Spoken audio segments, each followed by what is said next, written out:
Let's get straight into my first guest of this hour, running a little bit late after our contretemps with Julian Knight, the head of the Culture Select Committee. Apparently he's perfectly happy with everyone having to have vaccine passports for time immemorial to get back to normal life. But I know a man who certainly isn't happy with that, and that's Desmond Swayne. He's former International Development Minister and a Conservative MP and one of those leading COVID recovery group of MPs fighting against not just lockdown, but also vaccine passports. Good morning to you, Sir Desmond. Good morning. Lovely to talk to you. Lots to talk about today. First up, let's talk about the return of summer. Summer holidays eventually beckoning. People have had a bit more freedom to be out and about in their gardens and meeting up with other people. Grill of six, 2 households so far. And of course, as we know, everyone in the country has been sticking very firmly to that. Absolutely not in any way breaking those rules. As of next Monday, we're going to be able to go to the pub and sit outdoors and go to a shop and go indoors. But there is still, as I have been concerned about getting away on foreign holidays. Transport Secretary Grant Shapps saying that it is going to be possible with a traffic light system, with testing in and out of the country. Do you think that's coming soon enough? Do you think that the government should confirm more countries sooner and let people start making bookings and get the travel industry back off its knees? Well, I think that we've got the data now. We can see exactly where people are in terms of their current infection rates and their vaccination programs. So I can't see why that information is being delayed so that people can make some sort of risk assessment and informed choice. And this is the issue, isn't it, for an awful lot of people? I mean, they missed out on their summer holidays last year, been working the whole way through this and desperate to go away. Often holidays, actually, they had a voucher, they just moved it to this summer. Still not sure where they can go, when they can go. And of course, that also means that the hotels, the B&Bs, the travel companies, the airports still don't have any certainty of any income coming in. Well, I think that's the key point, is that this is an industry that is on its knees. And is in desperate need of at least a reasonable summer this year, if so many of them are to survive at all. And therefore, any kind of certainty that the government, or reassurance that the government can provide to the customer will inevitably have a significant benefit for the providers. Well, indeed. Let's talk about testing. Grant Shapps is going to be on the show a little bit later, the Transport Secretary, and he says he does want to drive down the cost of COVID tests, because we were looking at, before this morning, £400 plus per person travelling to and from this country for a short break abroad. Tests before you get on the plane to go out, tests before you get back in, and then 2 tests since. PCR tests costing upwards of £120 each, often up to 140 at the current time in England. And yet, for some reason, only about €20-30 on the continent. Someone's making a heck of a lot of money here. The government's now saying for some of these tests you can have a lateral flow test, which they'll provide free. As of today, lateral flow tests will be available to anyone who wants them to take. Do you think that testing is the answer here? Well, I think that I can understand the requirement for a test when you return from overseas. And I would have thought that the lateral flow test would be sufficient. I can't understand why we're being... Well, the argument that's made for it having to be a PCR test is that with the PCR test, you can actually look at particular strains and trace the movement of strains of the disease if they're coming into the country. And I suppose that there's a case to be made for that. But clearly, there is a huge question to be asked. If the government says it will be working with the industry to drive down the costs, what does that actually mean? Where is the element of cost that makes it so disproportionately expensive to have a test in this country as in elsewhere in Europe? Yeah, I mean, again, someone's making a lot of money out of this, and I'm wondering how many of them are big mates of Matt Hancock, because an awful lot of his mates seem to have made a lot of money out of this whole thing. What do you make of the progress of our roadmap out of lockdown? You and I have talked about this many, many times. The government's always said it's data, not dates.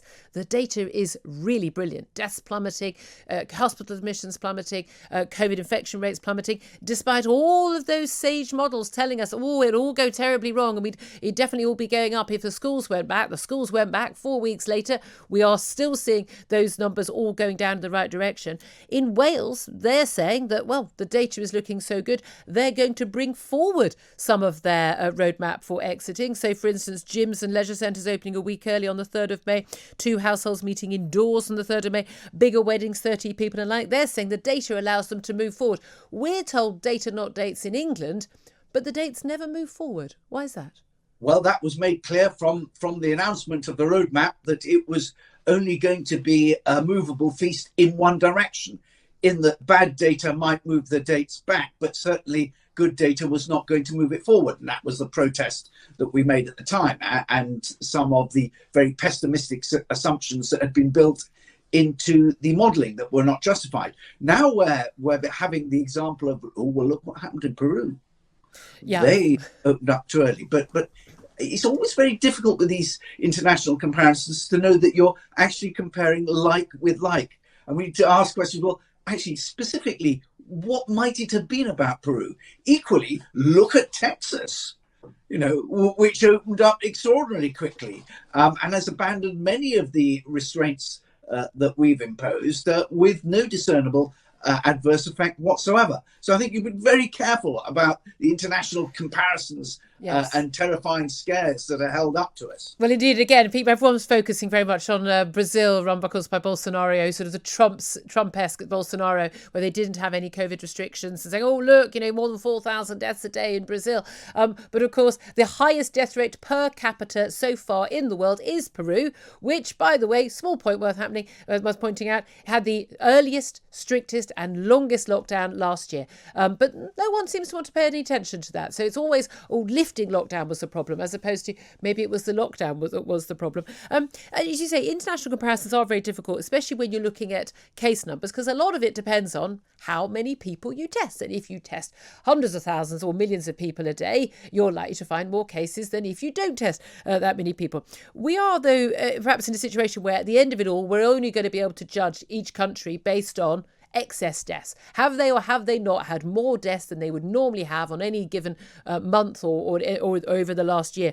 We are currently, having had excess deaths over December and January, we are now in a situation where we have below normal deaths, 5% below now for 3 weeks in a row of the normal deaths level, suggesting that certainly that some of the people who have died in the earlier months this year were people who sadly would have died in the coming weeks, and perhaps their deaths have been hastened by COVID or by lockdown measures. We'll yet to see that. But given those international comparisons, and actually the UK's figures getting better and better by comparison, we're moving down the league table in terms of deaths per capita. Do you think that we are in danger of squandering the extraordinary success of the vaccine rollout, where the idea was we not just saved lives, but we also saved our economy? We got people back to normal life, and yet the government seems so hesitant to return us to proper normality. And no, going to the hairdressers and being allowed to have a drink outdoors next Monday is not normal life. Well, that's precisely the case, in that the whole purpose of the vaccine programme was to release us from the restrictions that have been placed upon our lives, which come with huge economic consequences. And the reality is that the closer we get to the lifting of these regulations, the more we're told that actually, well, it's not going to be quite normal life. No, we demand normal life. Even the scientists have been saying we have to come to terms with a disease that we're going to be living with long term. Well, some scientists are saying that. An awful lot seem to be moving on to zero COVID. I worry that the government and now does have some semblance of a zero COVID policy. The talk of SAGE and PHE, the idea that we'd be social distancing and wearing masks for the next year at least, fills me with dread. And I have to say, June the 21st, that's it.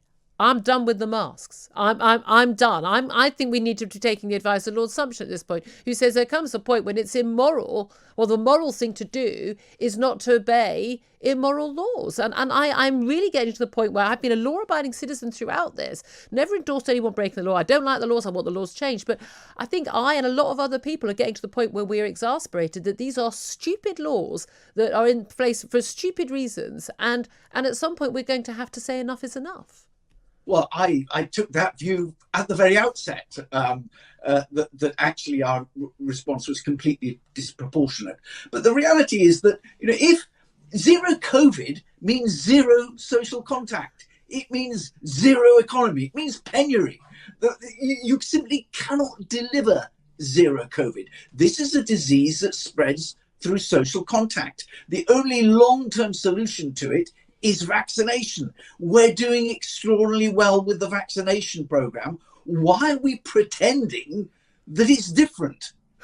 Indeed. Just one final question. On Monday, we were told by the Prime Minister that he is going to go to the pub. Yes, he needs a haircut desperately, and the hairdressers will be opening as well. I know lots of people desperate for that, but he says his priority is going to be to go to the pub and have a pint. If you were a landlord of a pub that had been forced to close all this time, having spent all that fortune on those COVID secure measures during last summer, and there was no evidence that hospitality were causing spread of the disease, would you be willing to serve a pint to the Prime Minister? Because I'm not sure I would.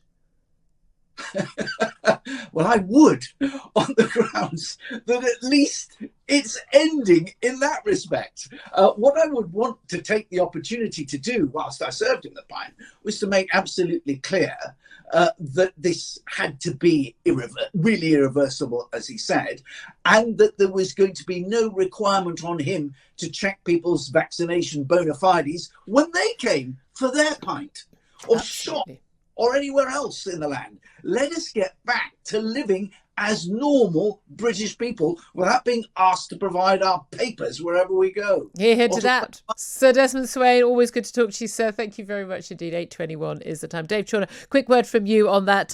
You'd endorse a lot of that, I'm sure. Well, I'd certainly ask for a small mortgage if I was serving Boris Johnson a pint, I can tell you that. Genuinely, if I were a landlord, I'd say, oh, yeah, sure, bring the cameras. Yeah, absolutely, come along to the pub. And then when he turned up, I'd say, no, sorry, mate, I need a COVID passport. Tough. That's what I would say. Genuinely, you have absolutely trounced our industry for no good reason, based on no data whatsoever. Get out of my pub. That's what I'd say.